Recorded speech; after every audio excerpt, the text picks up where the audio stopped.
أعوذ بالله من الشيطان الرجيم.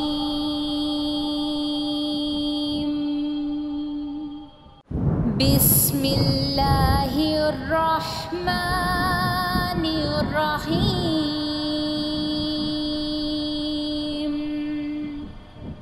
نحمده ونصلي على رسوله الكريم اما بعد فاعوذ بالله من الشیطان الرجیم بسم اللہ الرحمن الرحیم رب اشرح لي صدري ويسر لي امری واحلل عقدة من لسانی يفقهوا قولی ربی یسر ولا تعسر وتمم بالخیر اللهم انی اسألک علما نافعا ورزقا طیبا وعملا متقبلا آمین اللہم آمین۔ السلام علیکم ورحمۃ اللہ وبرکاتہ۔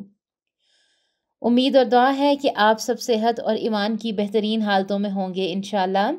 اللہ سبحانہ و تعالیٰ آپ سب کا یہاں آنا، جمع ہونا اس نیت کے ساتھ کہ اللہ تعالیٰ جی ہم قرآن کو غور و فکر کرتے ہوئے، تزکیہ کرتے ہوئے اسے نہ صرف پڑھیں گے بلکہ اسے عمل میں لانے کی کوشش بھی کریں گے۔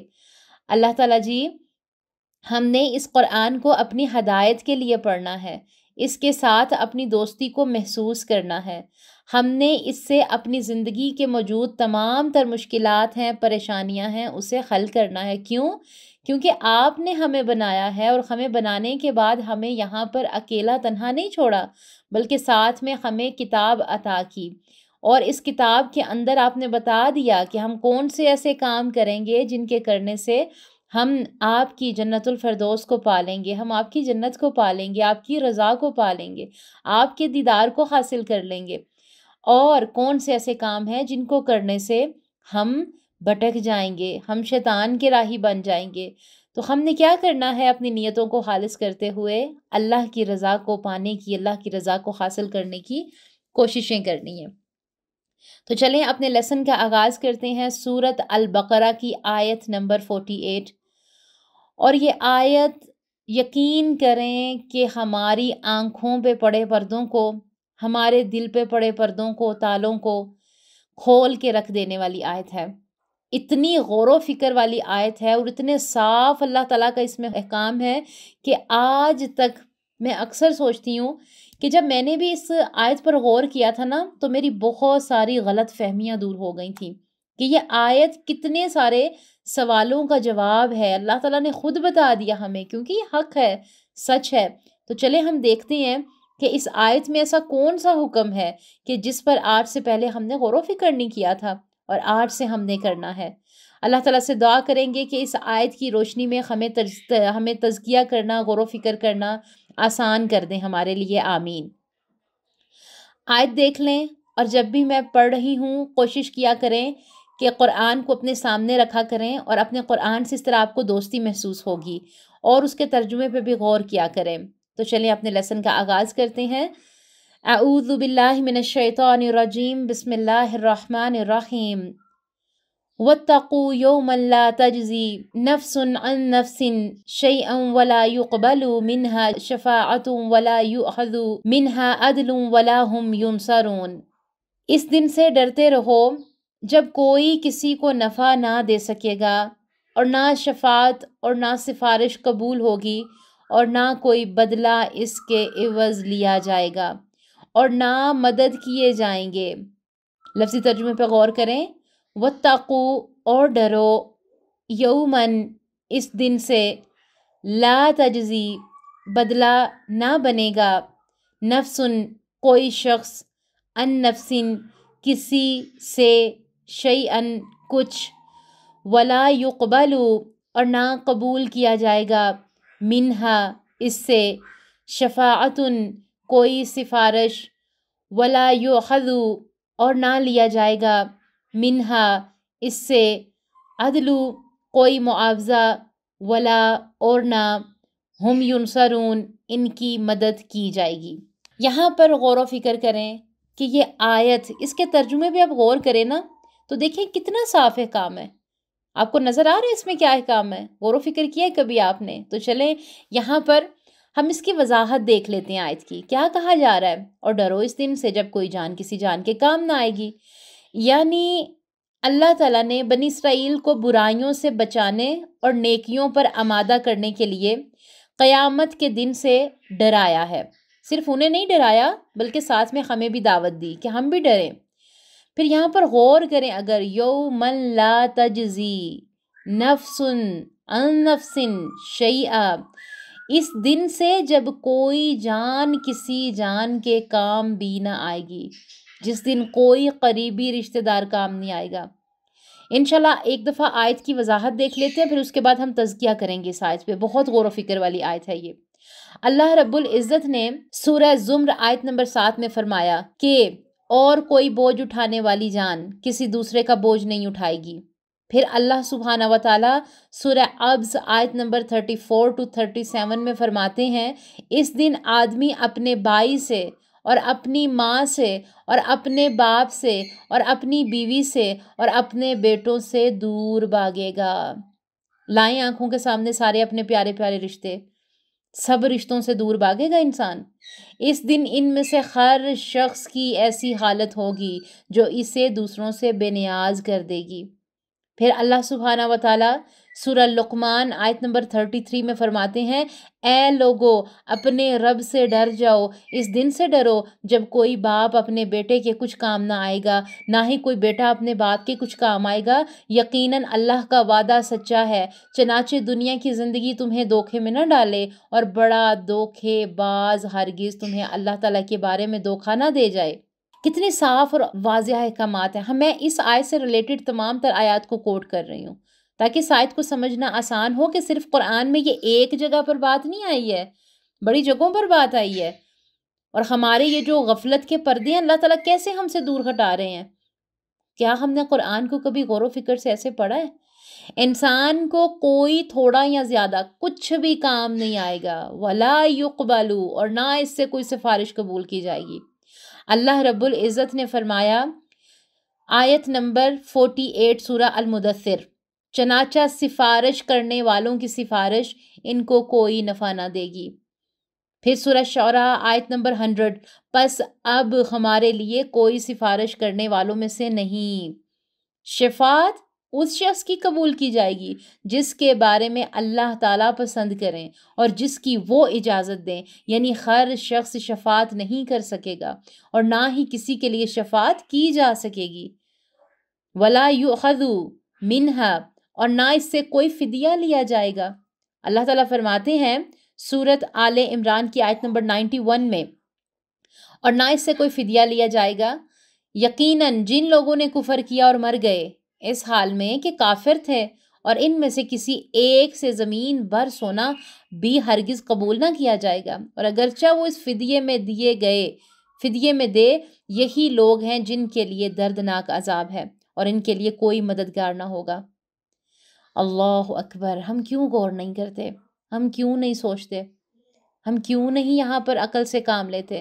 پھر سورہ زمر آیت نمبر 47 میں اللہ تعالیٰ فرماتے ہیں، اور اگر واقعی ان کے پاس جنہوں نے ظلم کیا وہ سب کچھ ہو جو زمین میں ہے اور اس کے ساتھ اس کی مانند بھی ہو، تو وہ قیامت کے دن کے برے عذاب سے بچنے کے لیے ضرور اسے فدیہ میں دیں گے، اور اللہ تعالیٰ کی جناب سے ان پر وہ ظاہر ہو جائے گا جس کا وہ گمان بھی نہ رکھتے تھے۔ وَلَا هُمْ يُنصَرُونَ، اور نہ ان کی مدد کی جائے گی، یقیناً ان سے عذاب نہیں ہٹایا جائے گا۔ اللہ تعالیٰ فرماتے ہیں سورت الطارق آیت نمبر 10 میں، اور اس کے ساتھ ہی ایک حدیث بھی آتی ہے جو کہ صحیح البخاری کی 2753 کا خلاصہ بھی بنتا ہے، تو کیا ہے کہ تو اس کے پاس نہ کوئی قوت ہوگی اور نہ ہی کوئی مددگار ہوگا۔ ہر چیز بندے پر واجب کرتی ہے کہ وہ مخلوق سے تعلق اور امید کو چھوڑ دے، کیونکہ اسے علم ہے کہ مخلوق اسے ذرہ برابر نفع نہیں پہنچا سکتی۔ اللہ تعالیٰ سے وہ اپنے تعلق کو جوڑے۔ ہمارے لیے عمل کی بات کیا ہے کہ اپنے تعلق کو اللہ سبحانہ و تعالیٰ سے جوڑیے۔ کیوں؟ کیونکہ اللہ تعالیٰ ہمیں نفع پہنچانے والے ہیں، اللہ تعالیٰ ہماری تکالیف کو دور کرنے والے ہیں، اللہ تعالیٰ ہماری مدد کرنے والے ہیں۔ اللہ تعالیٰ نے ہمیں بنایا ہے، اللہ تعالیٰ بخوبی جانتے ہیں میرے بندے کو کس وقت کیا کس طرح کی چیز چاہیے۔ اللہ تعالیٰ نے ہمیں قانون سکھایا ہے کہ مجھ پہ نظریں رکھو۔ کیوں؟ کیونکہ اللہ تعالیٰ کا کوئی شریک نہیں ہے، اور اس کی عبادت پر ہم کیا کریں؟ حق کس کا ہے؟ صرف اور صرف ہم پر میں ہمارے سب سے پہلا حق ہمارے اللہ تعالیٰ کا ہے۔ ہم کیا کرتے ہیں؟ ہم عبادتوں کا حق کس کو دے دیتے ہیں؟ غور و فکر کریں۔ یہاں پر بنی اسرائیل سے ریلیٹڈ ایک بات نوٹ کریں کہ بنی اسرائیل کے بگاڑ کی بنیادی وجہ کیا تھی؟ بنی اسرائیل کے بگاڑ کی بنیادی وجہ یہ تھی کہ ان کا عقیدہ آخرت خراب ہو گیا تھا، ان کا یقین ختم ہو گیا تھا۔ انہوں نے اپنی مرضی کا دین بنا لیا تھا کہ کیا جی ہم نبیوں کی اولاد ہیں، نبی سفارش کریں گے اور ہماری بخشش ہو جائے گی، ہم بڑے اعلیٰ نسل کے ہیں۔ یہاں پر غور کیجئے گا، یہ آیت آگے جا کر بھی آئے گی قرآن میں، یوں لگتا ہے جیسے بات کی وضاحت کی جا رہی ہو۔ یہاں پر نوٹ کریں 4 طرح کی اللہ سبحانہ و تعالیٰ نے ہماری آنکھیں کھولنے والے، دلوں کے تالے کھولنے والے، دلوں کو بیدار کرنے والے، شعور کے پردے کھولنے والے احکامات ہمیں دیے ہیں۔ نمبر 1 لکھیں، اور یہ بات میں نہیں کر رہی ہوں، اگر آپ کو لگے کہ میں کوئی بات کر رہی ہوں، ترجمے پہ غور کریں، عربی ٹیکسٹ پہ غور کریں کہ کیا مطلب ہے اس کا۔ پہلا حکم کیا آیا؟ جب کوئی کسی کے کچھ کام نہ آئے گا، اللہ تعالیٰ نے صاف بتا دیا ہے۔ نمبر 2 لکھیں، نہ کسی کی سفارش منظور ہوگی، کوئی دنیا کا بڑے سے بڑا بھی یہاں پر جسے ہم سمجھتے ہیں کہ متاثر ہوتے ہیں اس سے، کوئی کام نہیں آنے والا۔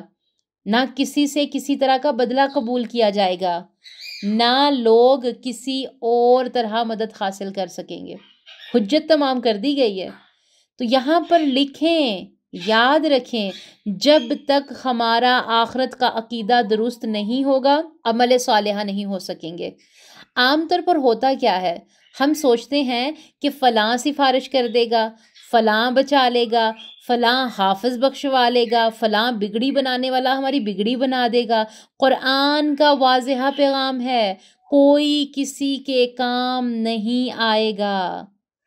نفس ان نفس، گرامر کے اعتبار سے یہ نکرہ ہے، یعنی کامن ناؤن، خاص تو ایک طرف کوئی عام بندہ بھی کام نہیں آئے گا، نہ کوئی ولی، نہ کوئی پیر صاحب۔ سوچیں ذرا بیٹھ کے کہ ہم سب نے اپنا بوجھ خود اٹھانا ہے، شیئن یعنی کچھ کام نہیں آئے گا۔ اب سوال پیدا ہوتا ہے کہ کیوں کام نہیں آئیں گے؟ ہوتا ہے نا؟ تو یہاں پر لکھیں کہ قیامت کے دن اجازت ہی نہیں ہوگی اللہ کے حکم کے بغیر، اور دوسرا اللہ کے حکم سے رحم کے جذبات ختم ہو جائیں گے۔ یہ جو ہمارے رشتوں کے اندر ایک دوسرے سے محبت پیار کی کسی مسلمان کو بھی کانٹا چبھتا ہے نا، تو ایک بندہ مومن کو تکلیف ہوتی ہے، وہ نہیں دیکھ سکتا، لیکن رحم کے جذبات ختم ہو جائیں گے۔ نبی صلی اللہ علیہ وآلہ وسلم کی میں یہاں پر حدیث کا خلاصہ رکھ رہی ہوں کہ نبی صلی اللہ علیہ وسلم اپنے گھر والوں سے فرمایا کرتے تھے کہ نیک اعمال ساتھ لانا، میری سفارش کام نہیں آئے گی۔ ایک دفعہ حضرت عائشہ رضی اللہ تعالیٰ عنہ نے پیار سے پوچھا، اے اللہ کے رسول، آپ کو روز قیامت میں یاد ہوں گی؟ تو آپ صلی اللہ علیہ وسلم نے فرمایا، اے عائشہ، 3 مواقعوں پر میں تمہیں بھی بھول جاؤں گا۔ یہ کون کہہ رہے ہیں؟ یہ میرے اور آپ کے نبی صلی اللہ علیہ وآلہ وسلم کہہ رہے ہیں کہ 3 مواقعوں پر میں تمہیں بھول جاؤں گا، پل صراط پر، میزان پر، اور جب نامہ اعمال مل رہے ہوں گے، جب نیکیاں تل رہی ہوں گی، رپورٹس کارڈ ہمیں مل رہے ہوں گے۔ اس دن ہر بندے کو اپنی فکر ہوگی۔ تو ہمارے ہاں کیا ہوتا ہے؟ 2 طرح کی رائے ہیں ہمارے ہاں۔ نمبر 1 کہ فلاں کی سفارش قبول ہوگی، ٹھیک ہے، اور دوسرا یہ کہ سفارش ہوگی ہی نہیں۔ 2 طرح کی رائے ہوتی ہیں۔ تو نوٹ کر لیں یہاں پر، سفارش ہوگی لیکن شرائط کے ساتھ ہوگی۔ نمبر 1 قابلیت کے ساتھ سفارش قبول ہوگی۔ اگر کوئی حافظ بچہ اپنے ماں باپ کی سفارش کرنے بھی آئے گا نا، یہ بھی حدیث کا خلاصہ بیان کر رہی ہوں کہ سفارش کرنے بھی آئے گا نا، تو خود وہ نمازی پرہیزگار ایک عالم ہوگا، پڑھا لکھا ہوگا، ماشاءاللہ دنیا کے اعتبار سے بڑے اچھے نیک کمال کرنے والا ہوگا، لیکن جب وہ خود اس کے ماں باپ نمازی نہیں ہوں گے تو وہ ان کو پہچان ہی نہیں سکے گا کہ یہ میرے ماں باپ ہیں۔ جہنم کے خوف سے لوگوں کی شکلیں بدل گئی ہوں گی۔ اور دوسری شرط یہ کہ کوئی ایسا گناہ نہ انسان نے کیا ہو جو کہ کبیرہ گناہ میں ہو اور اس نے بغیر توبہ کہ اسے موت آ گئی ہو، یعنی مثلاً اسے پتہ تھا اللہ سبحانہ و تعالیٰ نے بہت سی چیزیں حرام قرار رکھی ہیں، کسی کا ناحق مال نہیں کھانا، یتیموں پہ ظلم نہیں کرنا، کسی کے ساتھ زیادتی نہیں کرنی، کسی کا حق نہیں مارنا، کوئی ایسا کام نہیں کرنا جیسے بڑے بڑے گناہ میں آ جاتے ہیں، ٹھیک ہے؟ تو اگر بغیر توبہ کیے مر گئے تو یہاں پر بھی ہے کہ بخشش میں رکاوٹ بننے والے نہ ہوں، بغیر توبہ کے اس کا بھی انجام جو ہے اس پہ بھی آگے جا کے آیات پہ بات ہوگی۔